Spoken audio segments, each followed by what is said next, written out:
extraits du manuel d'église. Juste avant de vous jeter immédiatement, c'est-à-dire dans le plein sujet, dans le sujet pour moi dit que je me propose de voir avec vous ce matin. Il est dit dans le manuel d'église, et je lis pour vous, la durée des mandats, vous pouvez lire avec moi, la durée des mandats des responsables, vous lisez avec moi, la durée des mandats des responsables, tant de l'église que de ses organisations auxiliaires, est de 1 an. Sauf que l'église locale réunie en assemblée administrative vont ne procéder à des élections que tous les 2 ans afin de favoriser la continuité et le développement des dons spirituels et d'éviter la charge de travail qui implique des élections annuelles. Ouais, vous lisez avec moi. Bien qu'il ne soit pas conseillé qu'une seule et même personne serve indéfiniment à un poste de responsabilité précis, les responsables d'église sont rééligibles. Et notre déclaration, toujours du manuel d'église, partage des responsabilités. L'église doit éviter de confier trop de responsabilités à un petit groupe de volontaires, alors que d'autres sont sous-utilisés. Sauf si les circonstances l'imposent, il faut éviter d'élire à plusieurs fonctions une seule et même personne. C'est grave, frère et sœur. Vous êtes nombreux à l'église. C'est toujours les mêmes gens qui travaillent. Et parfois la personne est obligée de prendre beaucoup de responsabilités. Vous, en tant que pasteur, président de la commission, vous contactez la personne, mais pasteur, bon, je n'ai pas, je peux seulement prendre 2 postes. Mais quand on ne peut pas trouver d'autres personnes, le pasteur est obligé à ce moment-là. La personne est obligée, moi, mais pasteur, puisque je ne parle de l'œuvre, je ne parle de travail bon Dieu négligé, j'accepte. Mais vous êtes là. Dieu vous donne des talents aussi. Dieu vous donne la vie aussi. Et c'est pourquoi le manuel de l'église dit il faut éviter d'aller à plusieurs fonctions d'une seule et même personne. D'autres encore, les anciens peuvent être réélus. Vous lisez avec moi. Mais les déconseillés qui soient indéfiniment. Il y a des gens qui sont anciens à vie. Frères et sœurs, le manuel de l'église interdit. À son balcon, ça me dit nous ça. Tout le monde est nommé pour 2 ans.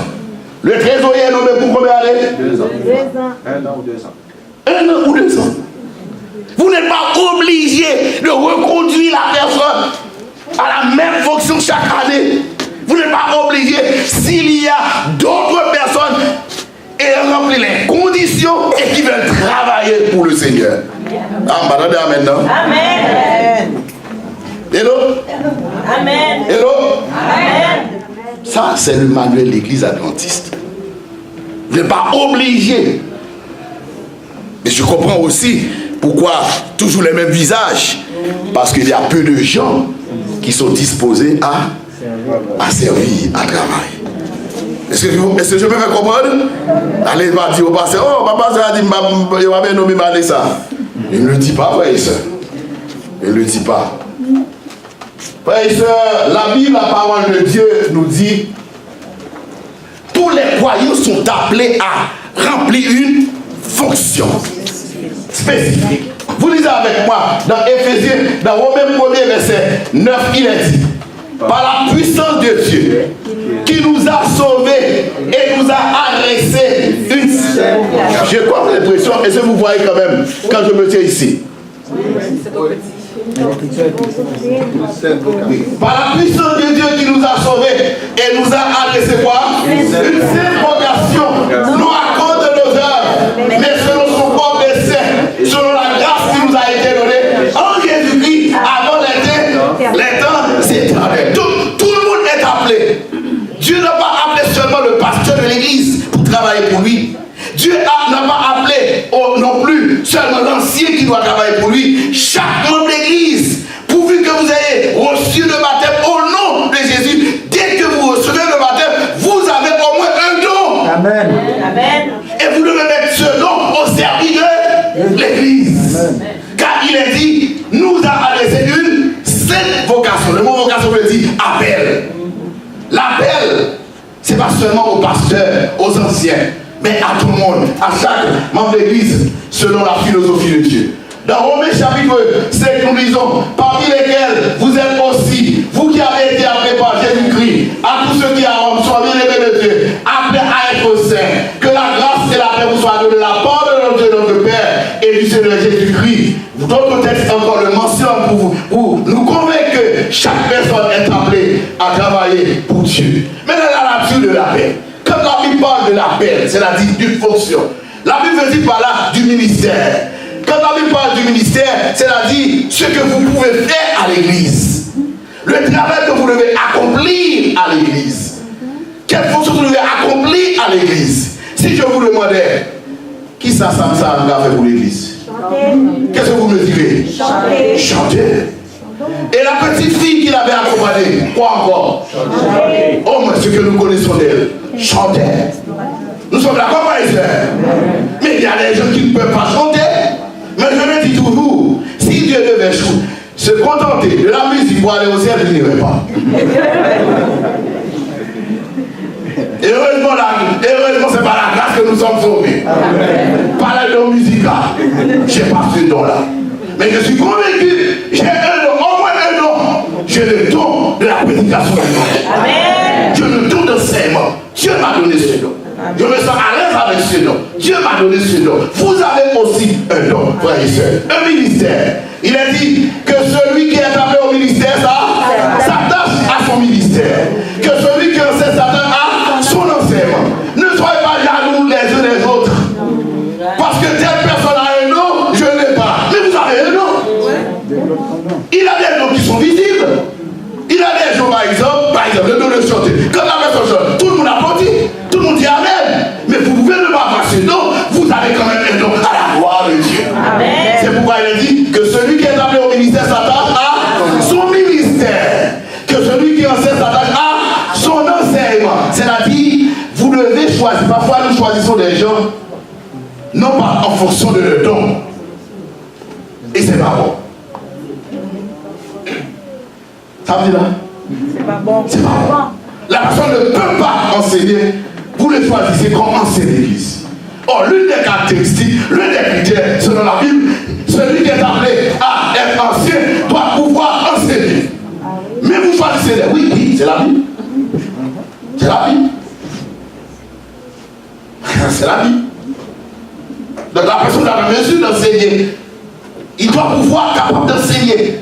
D'ailleurs, c'est le berger. C'est le berger de l'église, l'ancien. C'est le berger de l'église. Vous allez voir ça dans le message d'aujourd'hui. Le berger de l'église. Vous lisez avec moi, puisque nous avons des dons différents, sur la grâce qui nous a été accordée, que celui qui a le don de prophétie l'exerce selon l'analogie de la foi. Que celui qui est appelé au ministère s'attache à son ministère. Que celui qui enseigne s'attache à son enseignement. Donc bref, tout le monde est appelé. Celui qui exhorte à l'exhortation. Que celui qui donne le force avec libéralité. Que celui qui pratique le force avec zèle. Que celui qui pratique la vie donne le force avec joie. Donc cela veut dire chacun de nous a un don. Au moins un don.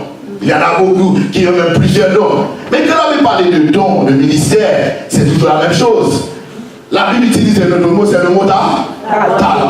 Le talent, c'est cette possibilité-là, l'attitude que vous avez de faire quelque chose. Vous avez le talent. Le don, les talents, la différence entre don et talent, c'est que le talent, c'est le don est surnaturel. C'est l'Esprit de Dieu qui vous donne le don. Tandis que le talent, c'est naturel. Dès que vous êtes né, vous avez telle possibilité, telle aptitude de faire quelque chose. Et je vous dis parenthèse pour la fermer rapidement. Vous savez que la différence entre les grands pays et les pays sous-développés? Dans les grands pays, par exemple, le gouvernement fait en sorte qu'on canalise les gens en fonction de leur capacité intellectuelle. On investit. En Haïti, vous avez des enfants qui ont des dons, mais malheureusement, ils ne sont pas encadrés. Ils sont devenus des intellectuels piètres. Pourquoi? Parce qu'il n'y a pas de moyens, il n'y a pas de mesures sociales. Tel n'est pas le cas dans les grands pays. Donc, la différence entre don et talent, c'est que le don est surnaturel, tandis que le talent est naturel. Frères et sœurs, l'église est un corps. L'église c'est pas un corps. Dieu, dans 1 Corinthiens chapitre 12, vous lisez avec moi, car Comme le corps est un et a plusieurs membres. Et comme tous les membres du corps, malgré le nombre, ne forment qu'un seul corps, ainsi, en l'intime de Christ, nous avons tous en effet été baptisés dans un seul esprit pour former un seul corps. Soit juif, soit grec, soit esclave, soit libre. Et nous avons tous été approuvés de seul esprit. Ainsi, le corps n'est pas juste un membre, mais il est formé de plusieurs membres. Si le pied disait, parce que je ne suis pas humain, je ne suis pas du corps, ne sert-il pas du corps pour cela? Et si l'oreille disait, parce que je ne suis pas le père, je ne suis pas du corps, ne s'était pas du corps pour cela. Et tout le corps était œil, où serait lui? S'il était tout oui, où serait l'odorat? Maintenant, tu as placé chacun des membres dans le corps comme il a voulu. Tous étaient un seul membre, où serait le corps? Maintenant, donc, il y a plusieurs membres, un seul corps. Mais ne peut pas dire à la main, je n'ai pas besoin de toi. Ni la tête dit au pied, je n'ai pas besoin de vous. Mais bien plutôt, les membres du corps qui passent être les plus faibles sont nécessaires. Et ce que nous estimons être les moins honorables du corps, nous les offrons le plus grand honneur. Ainsi, nos membres, les moins honnêtes reçoivent le plus d'honneur. Tandis que ceux qui sont honnêtes n'ont pas besoin. Dieu a disposé le corps de manière à donner plus d'honneur à ceux qui en manquaient, afin qu'il n'y ait pas de division dans le corps, mais que les membres aient également soit les uns des autres. Chacun de vous a un don, et chacun doit mettre ce don au service de l'autre. Tous les dons sont importants. Chacun de vous est important. Savez-vous, tandis que moi je suis pasteur, mais vous avez trouvé l'église forte. Mais qui a rendu l'église forte? Qui? Je connais diable. Est-ce que les diables ne sont pas-ils importants? Oui, ils sont importants. Je suis pasteur seul, je n'ai pas travaillé l'église très tôt. Je suis venu trouver l'église forte. Mais au niveau de l'église a été préparée pour entendre le message avec la louange. Est-ce que c'est parce qu'il avait fait? Est-ce que c'est le marché qu'il avait fait? Non, une groupe de personnes en notre terme, quel que soit le don que nous possédons, nous devons tous le mettre au service de Dieu. Amen. Donc vous êtes importants. Amen. Vous êtes précieux aux yeux de Dieu. Amen. Nous n'avons pas les mêmes dons, mais aux yeux de Dieu, Dieu n'a pas fait de différence. L'essentiel pour Dieu, c'est pas la quantité de choses que vous faites. Le verbe pour lui, c'est l'esprit dans lequel vous le faites. Amen. Hello. Amen. Hello. Amen. Je peux être pasteur, mais si je le suis, je prêche, Dieu le voit. Mais si je ne suis pas en contact avec Dieu, ça ne tient à rien. Ça ne tient à rien. La personne qui a pas son ministère personnel, elle fait beaucoup d'études bibliques. Gloire à Dieu. Elle a du temps pour faire des études bibliques. Beaucoup d'études bibliques. Gloire à Dieu. Mais l'autre qui n'a pas beaucoup de temps, au moins a fait simplement une seule étude biblique. Pour Dieu, ce qui importe, ce n'est pas la quantité d'études bibliques qui importe, c'est l'esprit dans lequel tous deux ont travaillé. Car tous ont travaillé pour garder les âmes à la gloire de Dieu. Et mon frère et soeur, mais pourquoi qu'il y a tant de jalousie en nous? Pourquoi vous jalousez? Parce que vous avez été dans le baguette là-dedans. Pourquoi? Pourquoi? Frères et sœurs, les dons sont divisés en plusieurs catégories. Qu'est-ce que j'ai dit là? En plusieurs catégories. Dieu, il y a 3 passages dans le Nouveau Testament qui les mentionnent. Romains chapitre 12, Éphésiens chapitre 4 et 1 Corinthiens chapitre 12. 3 chapitres qui les mentionnent. Les dons sont mentionnés dans combien de chapitres je dis? 3 chapitres. Romains chapitre 12, Éphésiens chapitre 4, 1 Corinthiens chapitre 12. Ce matin, vous allez avec moi, vous allez voir avec moi les dons de gouvernement, c'est-à-dire les dons de direction. Et pour le faire, vous allez lire avec moi ce texte. Il est dit, Éphésiens 4, verset 1, il est dit, il a donné les yeux comme je bouge, c'est pas ma faute, je bouge. Je suis, c'est pas comme, c'est comme ça, fraîche comme ça. Je bouge, pas vrai? Et c'est donc par notre cœur, comme ça.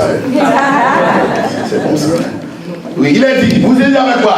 Il a donné les yeux comme apôtres, les autres comme prophètes, les autres comme évangélistes, les autres comme pasteurs, les autres comme docteurs. Ils sont dans le combien là?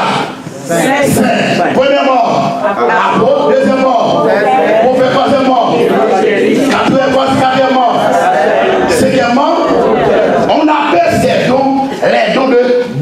gouvernement. C'est-à-dire des dons de direction. Ce sont des gens, ce sont des personnes à qui Dieu a donné ces dons-là, le don pastoral. Le pastorat est un don. C'est vrai, ça devient une sorte de business. Nous avons beaucoup de théologiens, mais pas de pasteurs.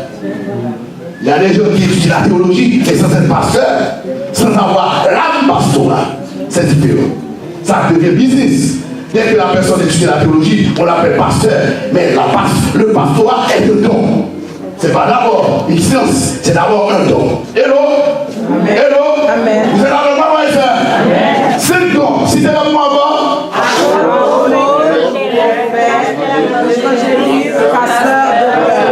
Merci. On les appelle comment? Les dons de gouvernement, les dons de direction. Les voici. Apôtre, prophète, évangéliste, pasteur, docteur ou enseignant. Docteur ou enseignant. Pourquoi Dieu a donné ces dons-là? Dans Éphésiens chapitre 4, verset 12, vous lisez avec moi. Pour le perfectionnement des saints, en vue de l'œuvre du ministère et de l'édification du corps de Christ. Merci. D'autres versions le disent, afin de mettre les saints en état d'accomplir le ministère pour bâtir le corps de Christ. Français comment dit, afin de mettre les saints en état d'accomplir le ministère pour bâtir le corps du Christ. Dieu a placé ces hommes-là, ces dons à l'église, pour que l'église soit prête pour le retour de Jésus-Christ. Ces gens-là sont appelés par Dieu pour préparer l'église, pour que chaque membre puisse avoir la possibilité d'exercer son ministère à l'église. Et c'est pourquoi le texte dit, pour le perfectionnement des saints en vue de l'œuvre du ministère. C'est pourquoi Dieu a accordé ces dons-là. Quand la Bible parle pour le perfectionnement, veut dire reconnaître, ajuster, réparer, pour réparer l'église. Parfois le sabbat matin, vous êtes venu à l'église, parfois vous êtes fatigué, vous êtes éreinté, les problèmes de la vie vous tracassent. Vous entendez une prédication, un pasteur se met debout, il prêche, et vous entendez le message, waouh, regardez le sermon, ça m'a touché, maintenant je suis restauré à la gloire de Dieu. Amen. C'est pour réparer l'église. Réparer l'église. C'est pourquoi Dieu les a placés. Le premier nom, c'était quoi encore? Apôtre. Qu'est-ce que la Bible entend par apôtre?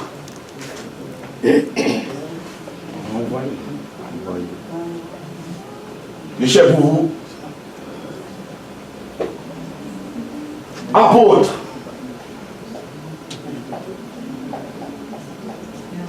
Apôtre veut dire quoi? Envoyé. Envoyé. La Bible parle des 12 apôtres. C'était des envoyés. C'était les premiers responsables de l'église. Ce sont eux qui ont bâti, en quelque sorte, qui ont construit l'église chrétienne, qui ont présenté le christianisme, les apôtres. Ils voyageaient par-ci et par-là. Exemple, l'apôtre Paul. C'était des envoyés. Ils n'étaient pas restés à l'église, mais ils restaient là pour prêcher. C'était le domaine, la prédication, l'évangile qu'ils prêchaient partout et là. Les prophètes, qui étaient les prophètes? Le prophète, c'est quoi qui? Celui qui prédit l'avenir. Dieu les a placés pour faire quoi? Agir dans la position de prophète, prononcer un jugement, confirmer le ministère.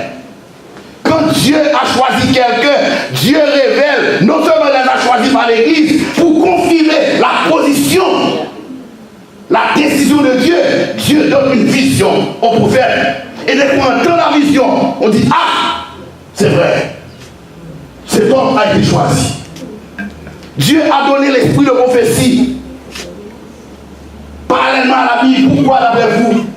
C'est pour permettre à l'église de ne pas connaître des déviations doctrinales. Exemple, il y a des apôtres qui disent, ah, dès qu'ils entendent parler de la puce, oh, la marque de la puce, c'est la puce. Mais c'est faux, frère et soeur. C'est la marque de la bête. Mais c'est faux. C'est faux. Parce que l'Esprit dit clairement, la marque de la bête, c'est l'observation du dimanche. Et au moment où je vous parle, il n'y a pas que la marque de la bête. Il n'en a pas. C'est quand la papauté de concert avec la seconde bête aura imposé cela, à légaliser le dimanche, à ce moment-là, ça devient la marque de la lèvre.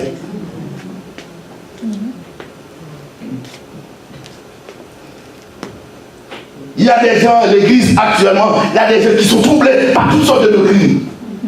C'est pourquoi au sein de l'église, avant tout le monde que vous parle, ils sont des adventistes comme vous, mais ils se mettent à part, on les appelle les sanctifiés. C'est comme si tout le monde ne pas sanctifié. Ouais. Ils n'acceptent pas ceci, ils n'acceptent pas cela. Ils considèrent l'église adventiste comme Babylone. Dieu vient chercher ce petit reste-là, ce petit noyau-là. C'est fort! C'est fort! C'est pourquoi Dieu a placé l'esprit de prophétie pour nous éclairer. Malheureusement, peu d'adventistes lisent l'esprit de prophétie. Vous lisez seulement la Bible. Et dès que vous avez une sorte de doctrine, vous êtes troublé. Et vous avez tendance à laisser l'église. Mais maintenant, vous rappelez ceci simple. Aujourd'hui, l'église est militante. Il y a beaucoup de problèmes. Mais quel que soit le problème auquel l'église va rester dans l'église à votre jour. Car c'est l'église de Dieu. Il n'y a pas une seconde, une huitième église. Frères et sœurs, Apocalypse 2 et 7 étoiles présentes, c'est l'église. Éphèse, Smyrne, Pergame, Thyatire, Sardes, Philadelphie, Laodicée. Laodicée, c'est l'église adventiste. Et c'est la dernière église. Il n'y aura pas une huitième église. Il n'y aura pas une huitième église. C'est le rôle du prophète. C'est le rôle du prophétisme. Pour quitter l'église. Pour diriger l'église, pour que l'église ne soit pas troublée avec toutes sortes de vents de doctrine, car il est dit bientôt, beaucoup de gens laisseront l'église pour s'attacher à les doctrines du démon.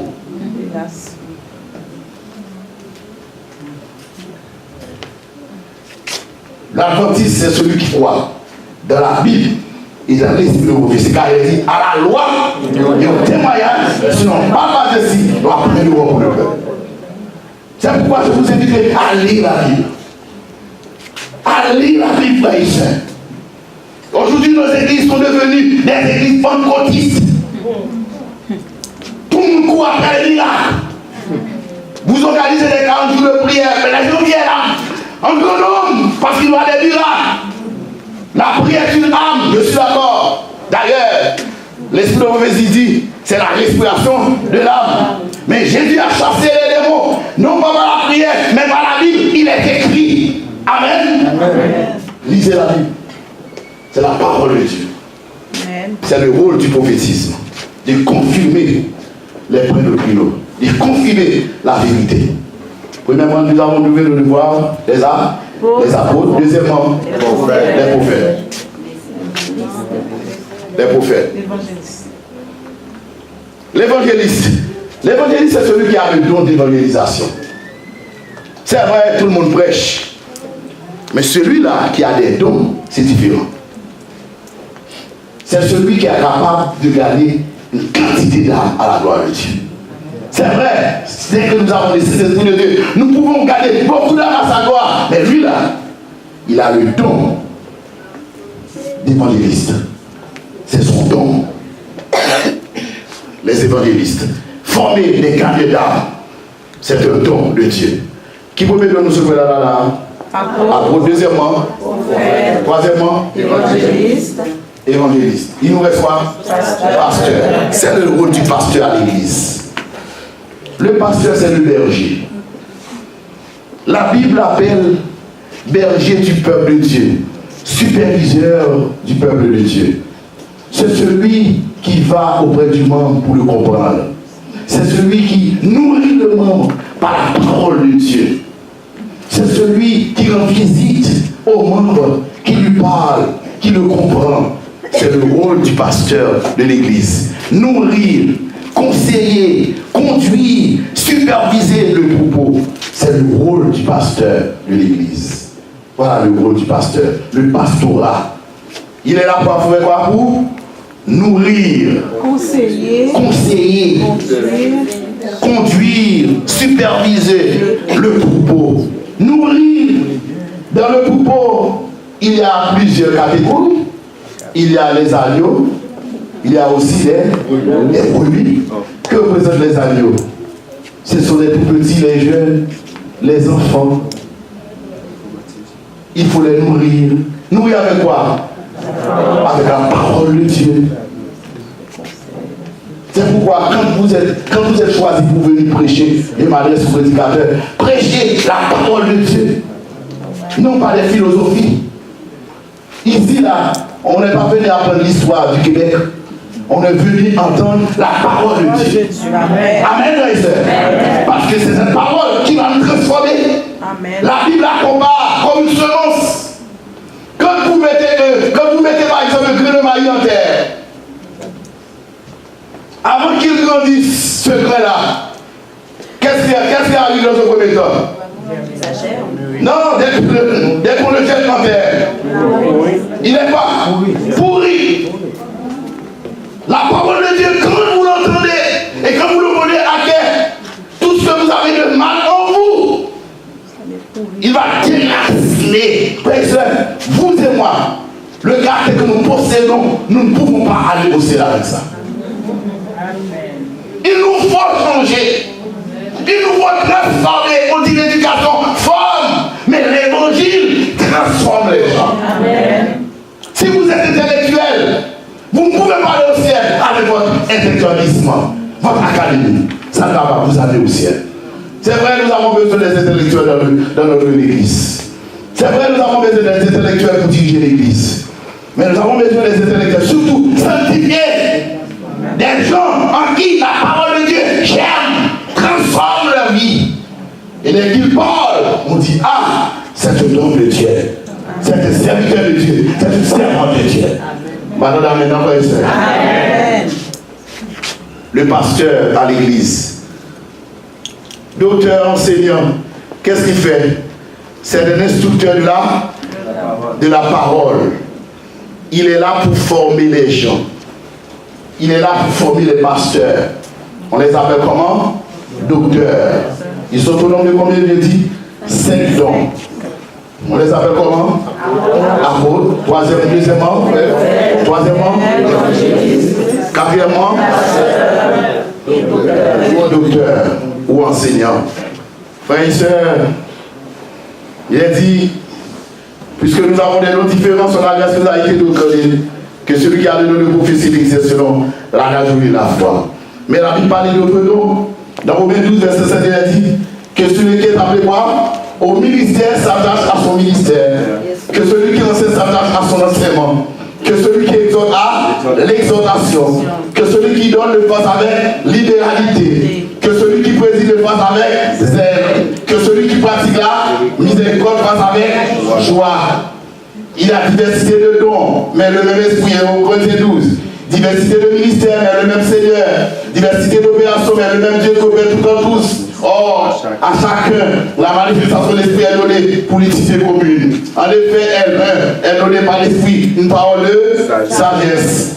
À un autre, une parole de connaissance, selon le même esprit.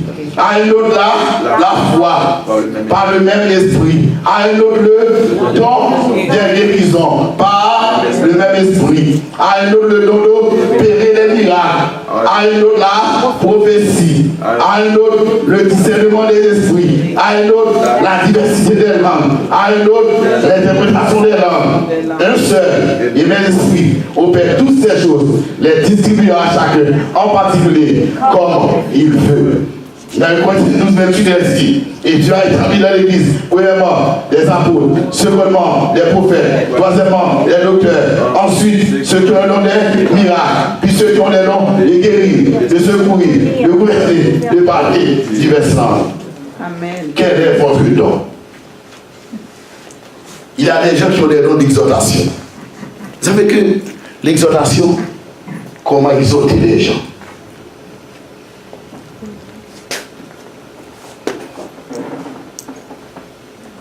Vous pouvez voir la personne, mais quand vous le faites mal, au lieu d'attirer l'âme à Christ, vous la repoussez.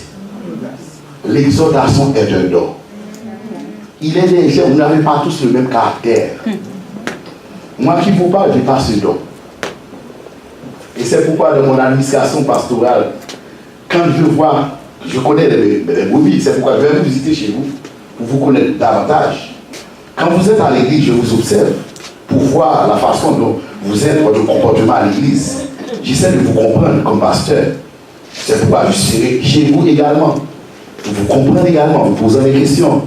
Plus de temps passer avec vous, plus je vous connaîtrai comme pasteur. Vous êtes un brebis. À ce moment-là, je fais la différence entre vous, puisque vous avez tous le même caractère.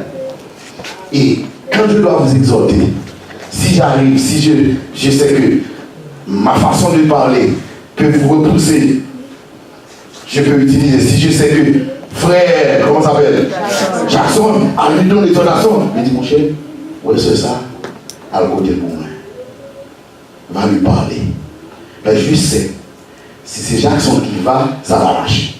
Et puisque mon objectif, c'est de sauver les gens, que j'aille pas, pourvu qu'il va, ça marche, je gagne la personne. À la gloire de Dieu. On appelle ça le don d'exhortation.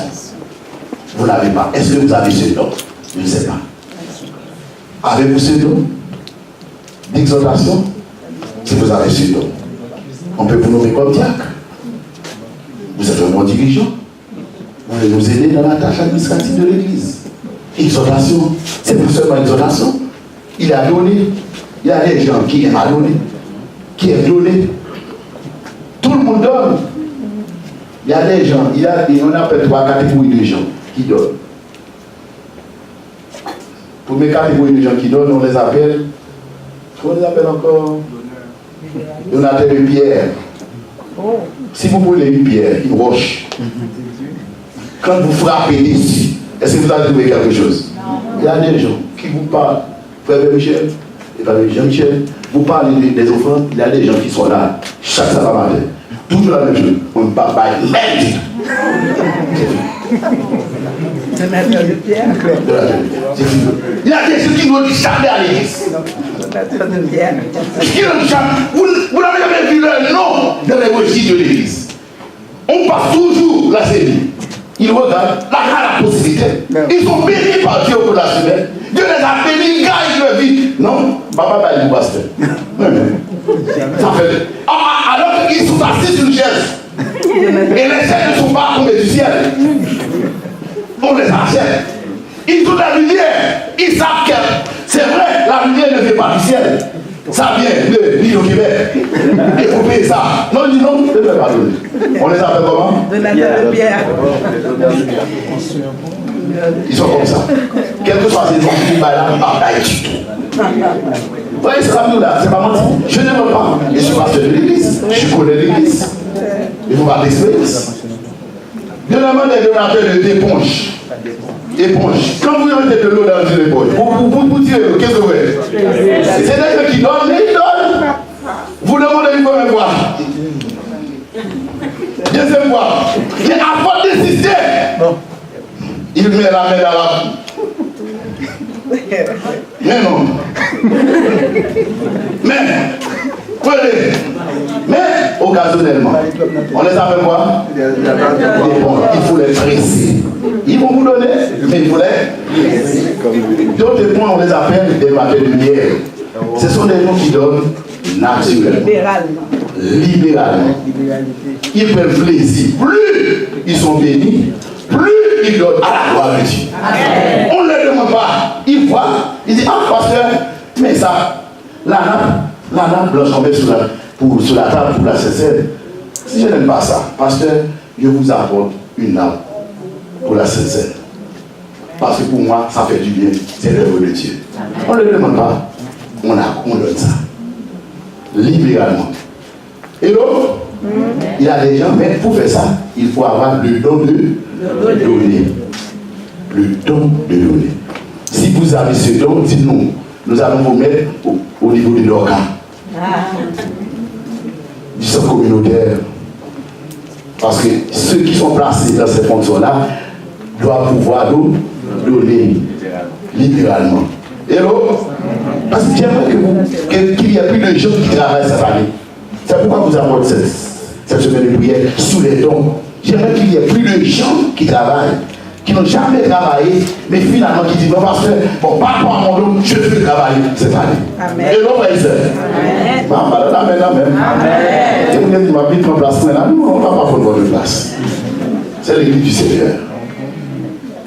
Miséricorde, ce qui m'a pardonné.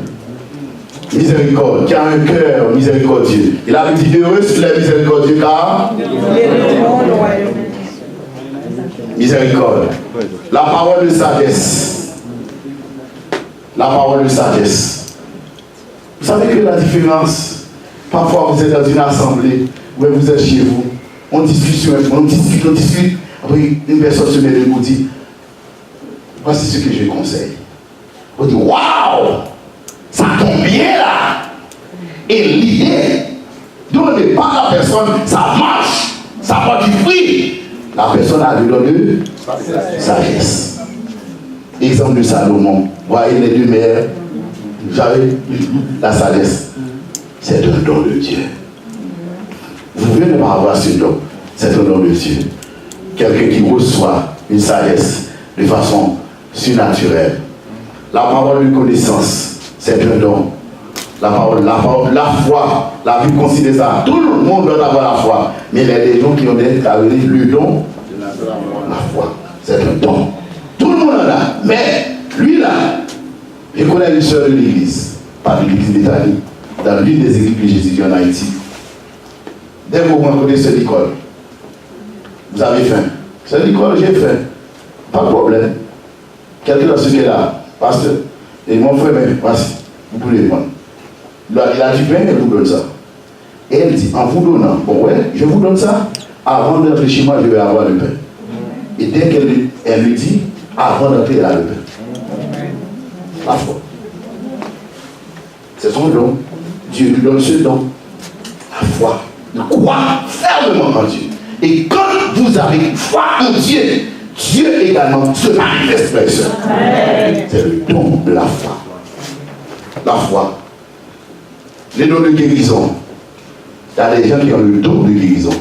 Et s'il y a dans ça va prendre des gens qui ont le don de guérison. Je vais terminer avec ça. Il est moins cas. Je vais terminer avec la liste. Les dons de guérison. Il y a des gens qui ont le don de guérison. Je connais un frère du côté de la Gonave. Dès que vous êtes malade, quelle que soit votre maladie, dès que vous l'appelez, il prie pour vous, ça va marcher. Frère et sœurs, vous confondez les dons. Parfois, vous pensez que le pasteur a tous les dons. C'est pas vrai. Dès que vous êtes malade, dès que j'appelle le pasteur prie pour moi, ça va marcher. Oh! Vous êtes malade, je suis malade, appelez-moi l'obscène, c'est bien. Bon! Non! Vous êtes malade, vous pouvez appeler le pasteur. C'est vrai, il est là pour vous prier pour vous. Mais si vous connaissez quelqu'un dans l'église qui sait prier, qui se consacre à la prière, appelez-le, ça va marcher à la gloire de Dieu. Le don de guérison. Dieu ne fait pas de différence entre le pasteur et vous. Parfois vous considérez comme petit. Christ est moi pour vous. Nous avons le même pouvoir grâce à Jésus. Amen. Le pouvoir de guérison, c'est elle. Ça va pied de l'homme. Ça n'a rien à voir avec une fonction. Le fait qu'il est pasteur, il est ancien, il peut faire ceci, toi tu ne peux pas faire cela. C'est fort. Hello? Ce frère-là, il a été appelé, il fait beaucoup de guérisons. Satan le voit. Satan dit, bon, comme ton problème. Il a été chassé, il a été appelé à prier. Je vais terminer avec cette expérience. Prier pour un malade, en qui il y avait des démons. Une légion. Vous savez que dans la Bible, une légion s'appelle? C'est beaucoup, hein? C'est beaucoup. Après avoir chassé le démon, et c'était qui? Avant de partir, on dit, quel est ton nom? Il a dit, moi je suis le chef des démons, Lucifer. Je vous donne ce que je vous en train de vous parler là, de vous expliquer est vrai. Ce n'est pas de la mythologie grecque, de la fable. C'est pasteur Yves Jean-Philippe qui nous a raconté cela quand nous étions dans cette classe comme étudiants. Il a été à la Gonave, c'était dans son ministère là. Vous connaissez pasteur Yves Jean-Philippe? Oui. C'était dans le vous. C'était dans le vous, oui. Il nous a raconté ça, nous étions 16 ans. Il a fait pour moi son appel d'évaluation personnelle, comment faire une étude pendant comme théologien. Nous avons connu cette expérience. Savez-vous ce qui s'est passé? Vous voulez que je termine avec ça? Ah oui. Ce qui s'est passé? Le démon lui dit, moi je suis Lucifer. Vous me chassez? Pas de problème. Quand Dieu vous donne un don, ce n'est pas pour vous éloigner, c'est pour lui mettre au service de Dieu. Et il faut être consacré à Dieu. Satan est après vous. Qu'est-ce qui se passe? Après avoir chassé le démon, un jour, il a été appelé à prier chez quelqu'un. Mais la Bible dit, il faut aller de par là. Vous n'êtes pas plus intelligent que Jésus-Christ. Dès qu'il vous dit de parler, il sait pourquoi. Que vous priez avec une sœur de parler. Et il vous dit, nous sommes au Québec, même avec un frère de parler. Nous sommes au Québec. Vous êtes un frère, vous allez accompagner de notre frère. Et donc, nous sommes au Québec, c'est un autre pays. Vous voulez vous adapter aussi à ce pays-là. Et donc, on va le faire. Alors, Dieu a dit, Dieu, il n'est pas le seul. C'était chez une seule, pas une seule, il a dit, une croyante, quelqu'un qui voulait avoir une étude biblique. Il est rentré. Il a fait l'étude biblique avec la dame en question. Mais la dame lui posait beaucoup de questions. Mais c'était un piège. Il répondait. Vous savez qu'il y a la campagne dans les zones rustiques. Parfois, quand on se trouve à l'intérieur, là. Donc, finalement, les filles fait noir, nous, les fait noir en Haïti. Après, la nuit tombe.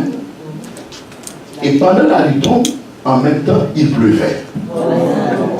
Et c'était une pluie, comme on dit en bon français, une pluie torrentielle. En bon français. A dit, Fampi, t'as noué la malasse, en passe.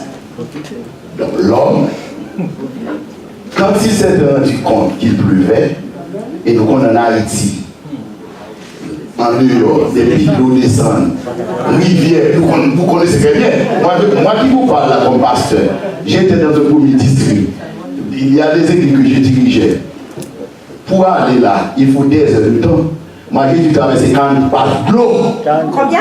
40 pas de l'eau en mon créole. 40 rivières pour atteindre une autre église. Ah ouais.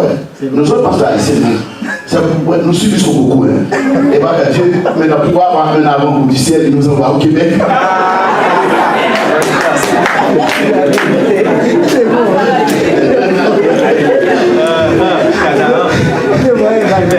Un avant du ciel. Parce que vous êtes laissez ça à pied. À pied. Et quand vous êtes au conflit, le petit ciel qui vous voit là, seul. Et chaque jour vous priez au Seigneur. Quand est-ce la commission, la mission va vous transférer? Bref, revenons à notre publicaneuse, le cher mouton, la clé du champ. Et tandis qu'il priait, il ne pouvait plus sortir. À ce moment-là, il dut dormir. Pas le choix. Pas le choix. Et comme c'était le piège, il faut seulement laisser l'esprit pour résister au chant féminin. Ça c'est vrai. Ça c'est vrai. Il faut seulement laisser l'esprit pour résister au chant féminin. Vous savez que le sexe féminin a cette possibilité d'attirer. Tu les as créés comme ça. Hein? Je vous parler l'année prochaine. Je vais beaucoup sur la famille l'année prochaine si Dieu veut. D'accord, la question sur la famille. Bref, il est tombé. Et le même moment qu'il a commis l'acte, le démon est entré.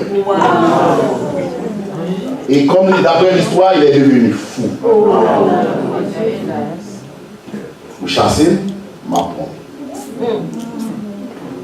Quand vous avez un don, vous devez prier. Vous devez être consacré.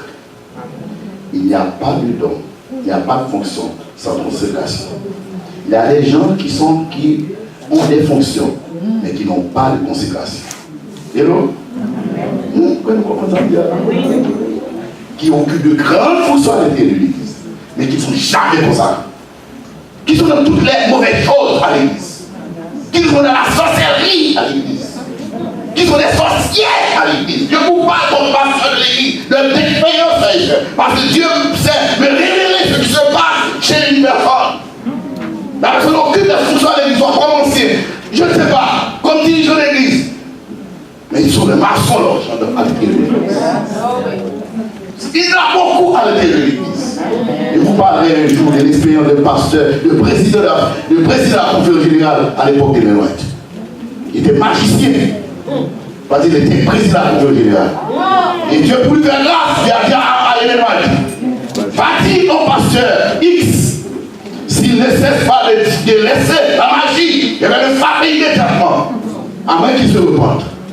Et Ellen White, c'est un auprès du président pour lui dire, mon président, Dieu m'a envoyé vous. Vous devez cesser la magie, sinon vous connaîtrez son jugement.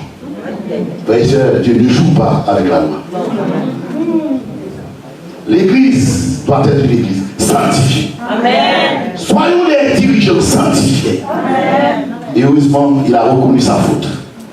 Il dit oui, pendant longtemps, il était magicien. Parce qu'il y a des gens qui occupent des fonctions dans l'église, ils ont fait un gars. Moi, je vous parle d'expérience. Vous êtes membre de l'église, vous ne connaissez pas trop les rouages de l'église. Mais moi, en tant que pasteur, en qui Dieu me pose son onction, quand je suis en prière, le Saint-Esprit me révèle les choses. Comme les cas du prophète Ézéchiel. Dans Ézéchiel 8, verset 9. Frères et sœurs, que Dieu nous aide à mettre nos dons à son église, au service de son église. Mais non seulement d'occuper la fonction, mais soyons des gens sanctifiés à la gloire de Dieu. Que le Seigneur vous bénisse tous. Mercredi soir, je vous attends. Faites-moi grâce. Si vous ne travaillez pas, venez. L'église Bethany ne peut pas rester comme ça. Dans toutes les églises, les gens viennent. Vous restez chez vous. Pour voir l'église de chrétienne, ça va mal. C'est pas possible. Ou bien vous êtes avec nous. Vous êtes avec nous. Nous sommes d'accord, frères et sœurs. Mercredi soir, nous vous attendons pour continuer avec. Parce que c'est dans le but de nous préparer pour les nominations. Que le Seigneur nous bénisse.